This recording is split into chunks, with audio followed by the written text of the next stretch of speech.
Hello, and welcome to the lecture for Chapter 5 on the topic of fluid mechanics. If you've been following along with the previous 4 lectures, I made a big deal about how one of those leads to the next, and they've been very fundamental. Well, fluids are still super important to the everyday world, but we've kind of deviated away from those ultimate building blocks of the physical sciences. We're getting into all of the mini subcategories, all of these subtopics that fall under the physical sciences, and specifically physics, because we are still talking about pure physics here. But we're talking about fluids like water and air, because both water and air are fluids. And if there's one thing to learn in this lecture, it's that fact. So air, water, that's really what we're talking about here. Mostly movement or floating in one of these substances, air or water. Okay, so let's get to it. We're going to define density. We're going to talk about pressure, okay, which is just related to force. It's actually a force per area. We'll talk about a type of force that has a name, as some forces do, this one called a buoyancy. It's like a support force, okay? Archimedes' principle, maybe you've heard of that in an elementary school science class. Pressure in a gas, some particular rules for that. Atmospheric pressure, what's the value? Where does it come from? Well, it comes from all the air above us, right? Okay. Pascal's principle. This is actually really important for hydraulics, so lifting things with a fluid lever, essentially. And fluid lever might sound like a strange term, but I'll explain what that means in a minute. And then a little bit about buoyancy in a gas, like hot air balloons, and even Bernoulli's principle, which explains lift, like on an airplane, okay, to keep it aloft. But first, our physical definition here, density. All right, well, it's an important property of materials, solids, liquids, gases. Basically, density matters for anything. You don't have to be a solid to have an important density. You want to know what it is, okay? And what it is it's a measure of compactness. It's how much mass there is per volume. Okay, so the lightness or heaviness of materials of the same size, right? So if I have 2 balls of the same size, if one is denser than the other, then the denser one is the heavier one. Okay, all right. So the equation for density is mass per volume. So that's going to be kilograms per cubic meters using our base metric units. All right. So that's going to give us, potentially different cases or different units, because a lot of times you will see density in grams, okay? And then you might see, instead of meters, the small part of a meter, 100th of a meter, a centimeter. But in that case, it would be a centimeter cubed, okay? And so then that means that density usually is expressed in terms of kilograms per cubic meter or grams per cubic centimeter. What's really important in this little subtle fact is that these two values are not numerically equivalent to each other. So if I think of water, for example, water density, well, in grams per cubic centimeter, which would be kind of a kitchen measurement if you're in a country that uses the metric system, I would say the density of water is in fact 1.0 gram per cubic centimeter. So one little cube centimeter weighs that much. It weighs 1 gram, okay? It's the mass. The weight would be, what 1 gram times gravitational acceleration. But that's Newton's second law. That's a previous lecture, okay? But anyway, this is our density, 1 gram per cubic centimeter. Now, if I express it in the kilograms per cubic meter, okay, more the engineering way of doing it, it's 1,000. So notice, it's the same substance, it's based on the same system of units, the metric system, but whether you're doing it in kilograms per cubic, meter, should be an M, not a cm, there we go, make that an M, or grams per cubic centimeter, you get different values, okay? And by the way, interestingly, sticking with kilograms per cubic meter, air, on the other hand, is 1,000 times less dense than water. Water is 1,000 times denser than air. And that's really kind of cool to think about, because you think about, you're like, buoyancy, it's an M, buoyancy in air versus buoyancy in water, you're a lot more buoyant in air. In water, right? You float in water, you don't just float away in the air. You need something really light, like helium, to float in the air. Okay, so the density of mercury is really dense, 13 times, almost 14 times denser than water. That's a really, really dense substance. All right. Okay, so we can also talk about weight density, which is just taking into account gravitational acceleration on Earth. Okay, so in that case, it's weight instead of mass up top in the numerator. And of course, weight being just m equals mass times gravitational acceleration g, well, that's what the value is. And weight would be measured in newtons. And the units of volume would be, on the basic level, like the most fundamental level, still cubic meters. Okay?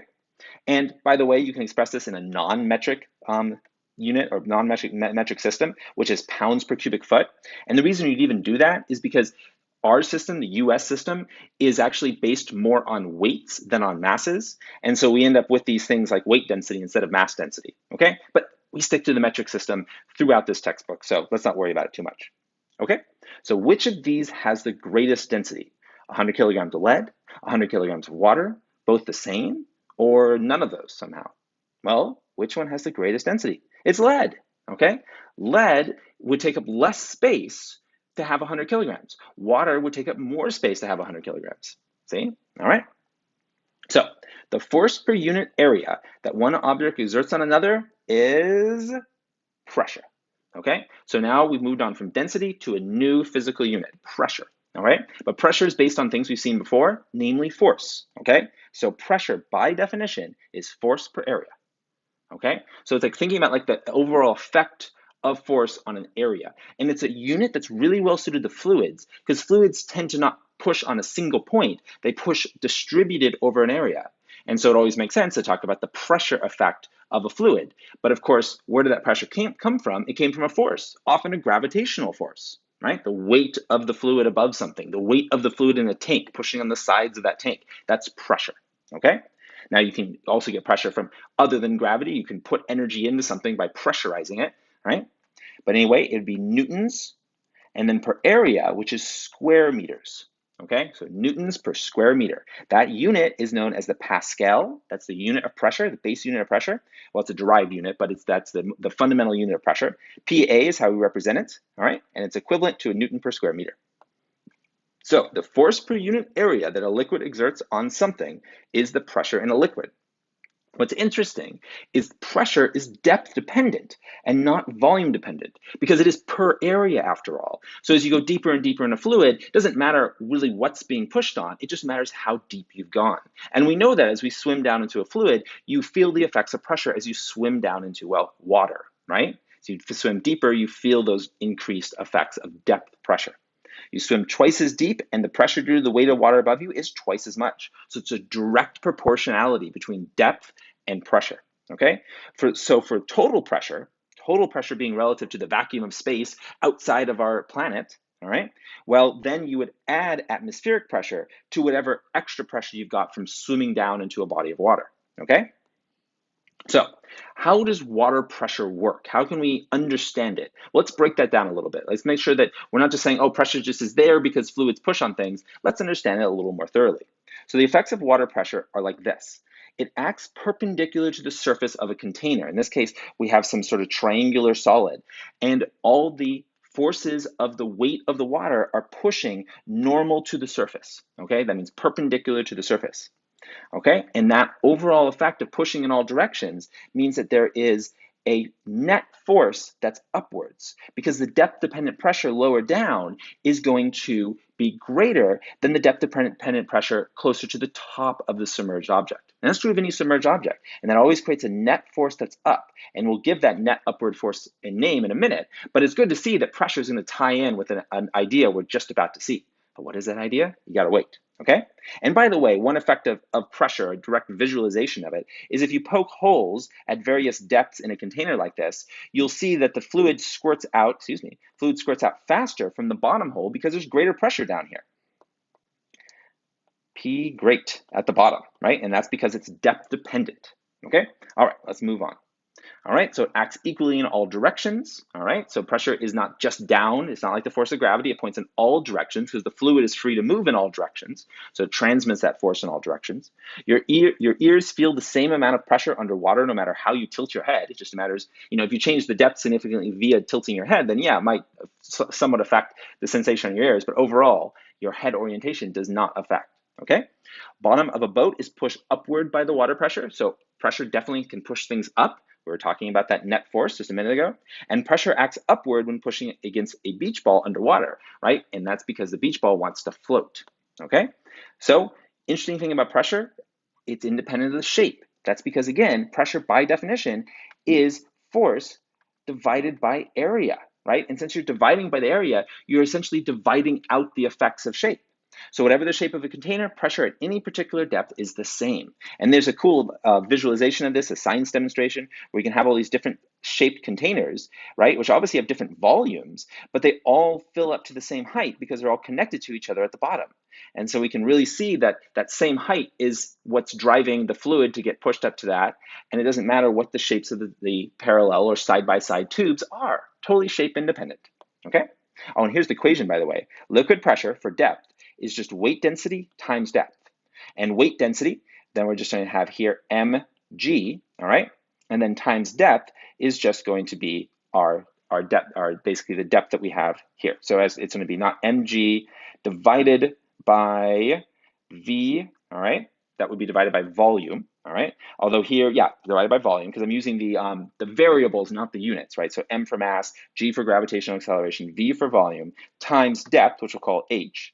Now, mg over v, this expression here, this is pressure, or excuse me, it's weight density. Well, weight density is mass times density. And density, you might think we represent it by the letter G, or D rather, but we actually represent it by a Greek letter, which looks like a curly P. And so what we write here is we still have the M, but then the G over V part, or excuse me, we still have the G, because that's the gravitational acceleration, still the G.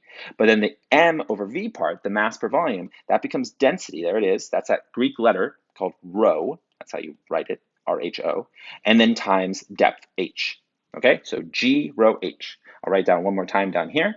So this is pressure from depth, and that's going to be rho G H. Okay? So that's how you can actually find the value of pressure at any given depth. You just need to know the density, like 1,000 kilograms per cubic meter for water. You need to know gravitational acceleration, like 10, right? So this could be 10 meters per second squared. Density could be 1,000 kilograms per cubic meter. And then H, right there, I'll zoom in on this a bit.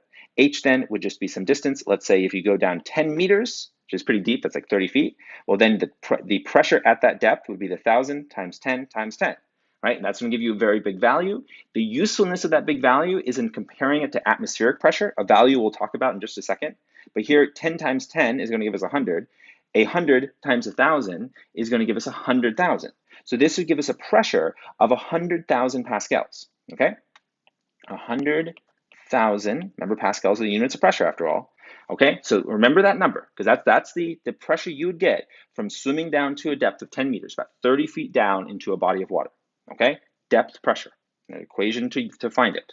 Okay, so the force of gravity acting on the water in a tall tower produces pressure in the pipes. Right, that's how we can create one particular pressure in a city. We pump all the water up to the same height, and then from there we have uniform pressure throughout the town or city. Suppose water from a tall tower supplies a nearby home. If water faucets upstairs and downstairs are turned on fully, will more water per second flow from the downstairs or the upstairs faucet? Or will the water flow be the same? So downstairs, upstairs are the same. What do you think? All right. Downstairs, because it's like the hole poked lower in the container. Lower down means greater pressure. That second floor is higher relative to wherever you're getting your water from, whatever water tower or water cistern is supplying your neighborhood or town. All right. So does a 3-meter deep lake or a 6-meter deep small pond exert more pressure on a dam? Right. So tiny little pond or giant lake. Right. Well, which is it?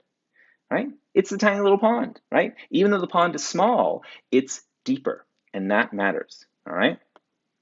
Now, remember I talked about that net force pointing up? Because the pressure at the bottom is going to be greater than the pressure at the top. In this case, on a potato, okay? Well, that net pressure pointing up has a name. It's called the buoyant force, okay? So the buoyant force is that push up from the fluid, okay? It's a lot like the support force when you stand on the ground, except the buoyant force sometimes isn't enough to stop you, so you just continue to sink, okay? Maybe slowly, but you are sinking. Or, sometimes the buoyant force is plenty, it's greater than the gravitational force, so you float, and you float with a certain amount of your body submerged depending on the relative strength of the buoyant force to the gravitational force, which is dependent on the relative densities between you and whatever it is you're floating in. And what it manifests itself as is the apparent loss of weight. That's what buoyancy feels like. Now, we're always buoyant from the air around us, but the air is so low density that we don't notice the buoyancy the air gives us. But when we get in water, it's a very noticeable buoyancy, right? And the buoyancy force equals the weight of the water displaced. So that means that the buoyancy force for something that is completely submerged, like this potato, is exactly equal to the weight of the volume that would be in the place of the potato had the potato not gone there, okay? And so that's just going to be the mass of the water times the density of, well, see, let me write it differently. It's going to be gravity times the density of the water, all right? And then times the volume displaced, okay? That's going to be the buoyancy. We got gravity because we're dealing with forces here. We got the density of the water, and we got the volume displaced. Density times volume gives us mass, okay? And so what we end up with is a force, right? So mass of the water, which I started to write a minute ago, but I wanted to do the other step first. Mass of the water times g, mg. So it's like gravitational force, but it's pointing up, okay? Because that's the buoyant force. Now, the net force isn't always the buoyant force. The buoyant force is whatever is pushing the potato up, and then there's the gravitational force going down.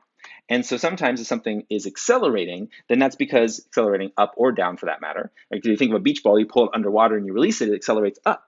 That's because the net force in that case is the buoyant force. The buoyant force is greater than the gravitational force of the beach ball, so it goes up. In that case, the net force would be up, okay? So this whole idea about buoyancy in the fact that it's related to density, the density of the water, well, if you have something that floats or sinks at a certain rate, or you weigh it with a counterweight, then you can find out how dense something is by just knowing the density of water. Or you can find it as a fraction. And that's why Archimedes' principle is so important, because you can use it to find out if something is gold, or say a replica gold or fool's gold, because those materials have different densities, which means they'll distribute different forces, or they'll show different forces when weighed underwater. Okay, so discovered by the Greek scientist Archimedes, relates buoyancy to the displaced liquid, states that an immersed body completely or partially is buoyed up by a force equal to the weight of the fluid it displaces, as we said, as we define buoyancy. And it also applies to gases, okay, because gases are a fluid, all right? So it applies to gases and liquids equally, because collectively, these are fluids. Again, there's one thing you learn in this lecture: gas and liquid collectively are known as fluids, okay? So Archimedes' principle is all about that apparent weight of a submerged object. It's the weight out of water minus the buoyant force. So let's do an example here, okay? So if a 3-kilogram block submerged in water apparently weighs 1 kilogram, that means the buoyancy must be 2 kilograms, okay? So that means that we can find out, right, that the buoyant force, BF, is 2 kilograms, all right? Now that's important, because then if we know the volume of the object, then we can find out what its density is, okay? So the displacement rule says that a completely submerged object always displaces a volume of liquid equal to its own volume. Well, check that out. Now that's a way of measuring volume. We've got a way of measuring the weight, we've got a way of measuring the volume, then we can calculate a density. For example, place a stone in a container that is brimful of water, and the amount of water overflows equals the volume of the stone. That's great for unusually shaped objects where you can't just multiply, width times height times depth or something like a rectangle. So the buoyant force is equal to the weight of the fluid displaced. We've said that a few times. Why? Because it's important. That's how we should really think of the buoyant force. It can also be understood by pressure differences. As I said before, it's all about that greater pressure at the bottom, okay? So the buoyant force is equal to the weight of the fluid displaced. Gosh, I've said that a lot.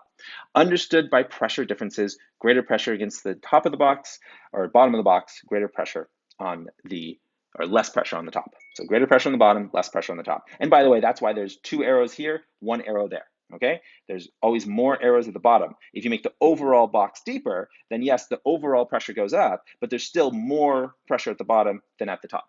So there's always a difference. And so there's always that force up, okay? So on which of these blocks submerged in water is the buoyant force greatest? A kilogram of lead, a kilogram of aluminum, or uranium? This is a really interesting question, actually. Not that they aren't all very interesting, but this one in particular. Now, what you need to know here is that the density of uranium is incredibly dense. It's greater than lead or aluminum, okay? So the largest block is the aluminum. Why? Because the aluminum has the least density, which means that it would be the biggest volume to weigh a kilogram, which means it's displaced more water, which means it has the greatest buoyant force. So the lowest density objects have the greater buoyant force if they're all completely submerged, okay? So this then can lead to cases where you're not completely submerged, which of course is floating or flotation. The principle of flotation says that a floating object displaces a weight of fluid equal to its own weight. So a solid iron 1-ton block may displace 1/8 of a ton of water, okay? Because that's because of its volume, and in fact that is 8 times denser than water.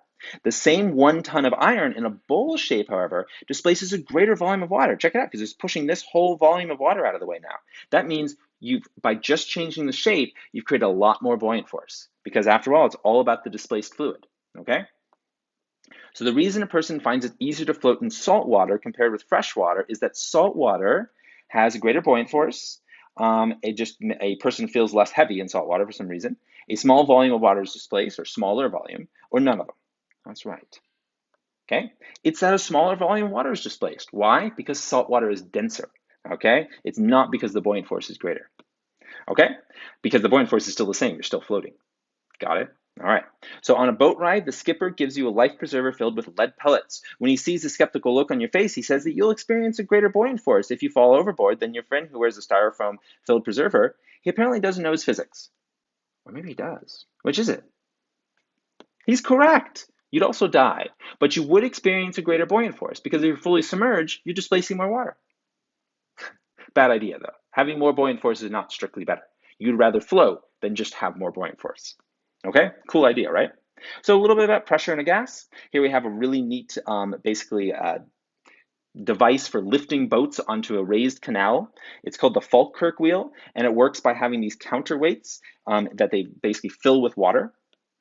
All right, so pressure in a gas. Gas pressure is a measure of the amount of force per area that a gas exerts against the containing walls, okay? So fluids have pressure, so do gases. Here the force is exerted by the motion of molecules bouncing around. And in the fluids, it's a similar idea. Where does fluid pressure come from? It's the individual molecules pushing against something, okay?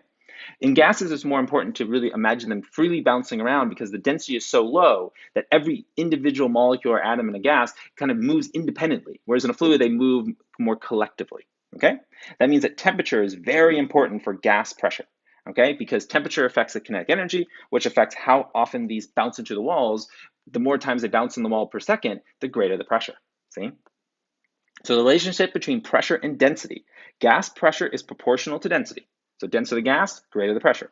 Air pressure and air density inside an inflated tire are greater than the atmosphere pressure around them. That's how they're able to push out and hold the tire taut to the rubber. So twice as many molecules in the same volume means the air density has doubled, right? There's twice as much stuff there now. And after all, density is mass per volume. If you have twice as many atoms, that's where you get mass from, the building blocks of matter. So for molecules moving at the same speed and the same temperature, collisions are doubled. So that would just double the pressure, okay? So you can double the density of air by doubling the amount of air, actually putting in more molecules, or decreasing the volume by half. Both are totally effective ways of doubling the pressure of an air. Which type do you do in a tire for a bicycle? Well, it's the first type. You actually double the amount of air. You just put more air in there. You don't just make the tire smaller and make it, make the rubber taut that way. You actually just pump in more air. Okay, so then we can relate this to atmospheric pressure. So we've got Boyles Law, the relationship between pressure and volume for ideal gases. So we'll get to atmospheric pressure in a minute. An ideal gas is one in which intermolecular forces play no role. Okay, so the idea there is just that it's the easiest type of gas to consider. It's the case where you just imagine individual particles bouncing around. Okay. So it states that the pressure times volume is a constant for a given mass of confined gas, regardless of changes in pressure or volume. So that means that you have this very useful equation, kind of like the conservation laws that we talked about for momentum and energy. When you have something that has to remain the same, it's great for solving problems. Because if you know the initial pressure and initial volume, and you say you know the final volume, then you can calculate the final pressure. And it's those types of considerations that make an equation like this so useful. Okay, but it's all about the idea that that product of pressure and volume is a constant for all ideal gases. It's a pretty big deal.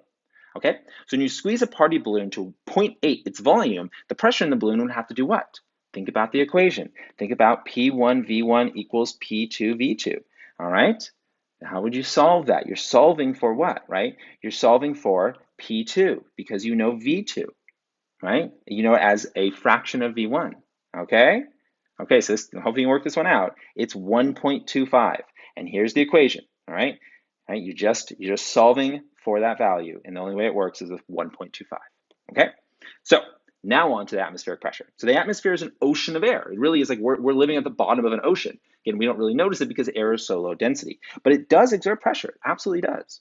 So the Magdeburg hemisphere demonstrated way back in the 16th century that there actually is a lot of pressure because if you suck the air, if you create like a vacuum sphere, and back then they had pumps, so they pumped out all the air, right, some hand pump, until they essentially created a vacuum. Well, if you put a vacuum in here, that seals it really well. It sealed it so well that these teams of horses could not pull apart this vacuum sealed sphere of two hemispheres just by creating a vacuum inside. Why is that? That's because the force from all that air, those 100 kilograms of air above, is actually pretty darn great. It's a huge amount of force, okay? We evolved to live with this type of force, right? We have our own outward force. We actually push back against the atmosphere. If you put a person in space, they swell to 3 times their original volume because we have an outward pressure, okay?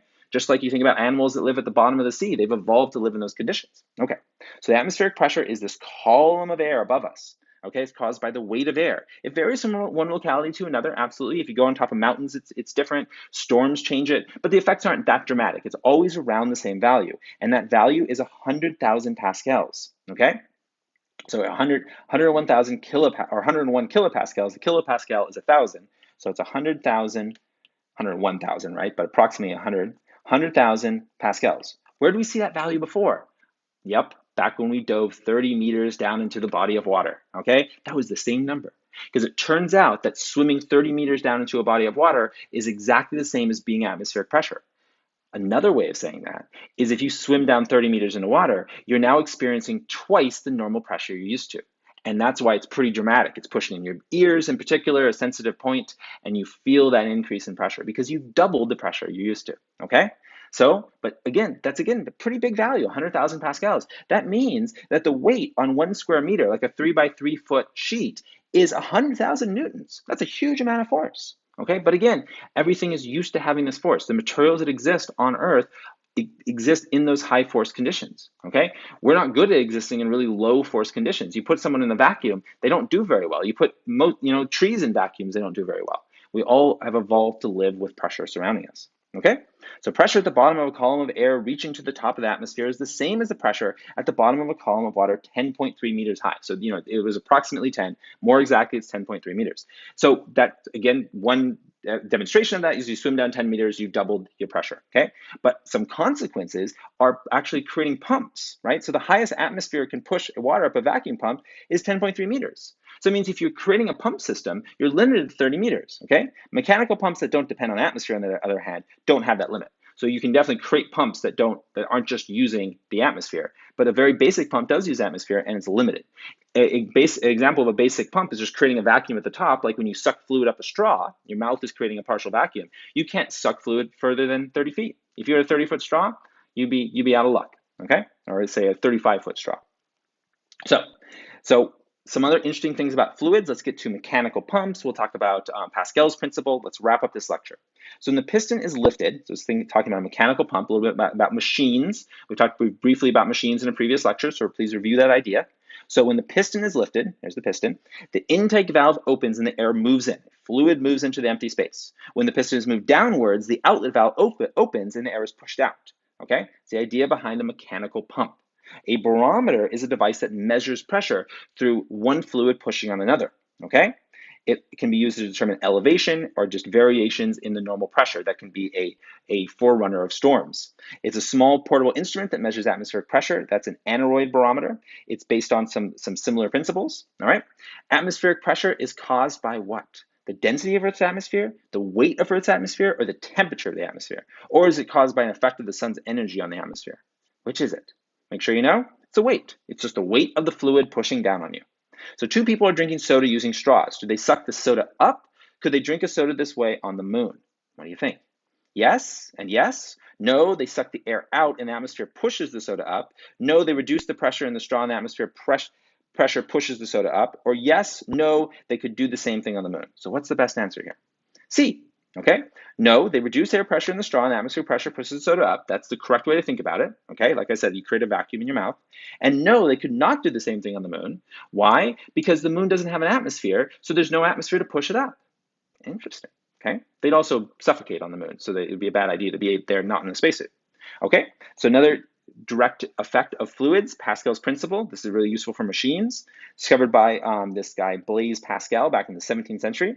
And it states that a change in pressure at any point in an enclosed fluid at rest is transmitted. So like, the molecules bounce into each other, they carry that force from undiminished from one point to another, okay? This means you can push on one end of this U-shaped tube, and the fluid effectively delivers the force to the other part that's free to move, because the walls are rigid after all, and the only part that's free to move is this other piston, so the force pushes on it, which would cause it to be pushed up, okay? Right, depending on if, whatever force has to overcome.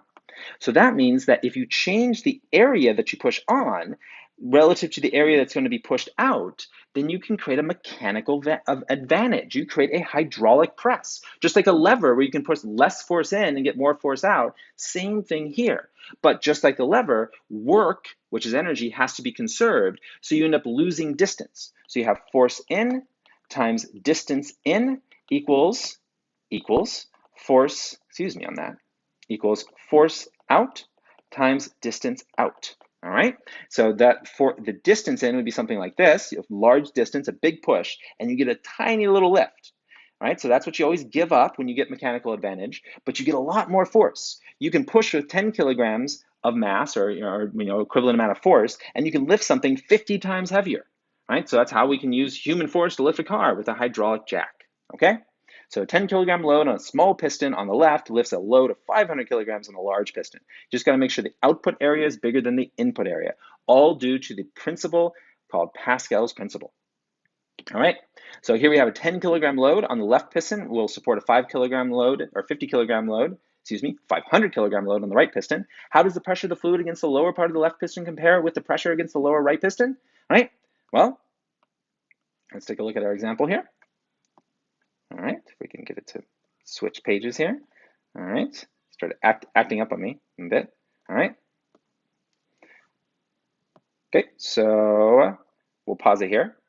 All right, so I think I'm going to go ahead and wrap up the lecture here because I'm having some technical difficulties. But basically the only things that we didn't cover is just the few last topics about fluids, if you remember from the table of contents. But again, thank you so much for watching. I hope it has been interesting.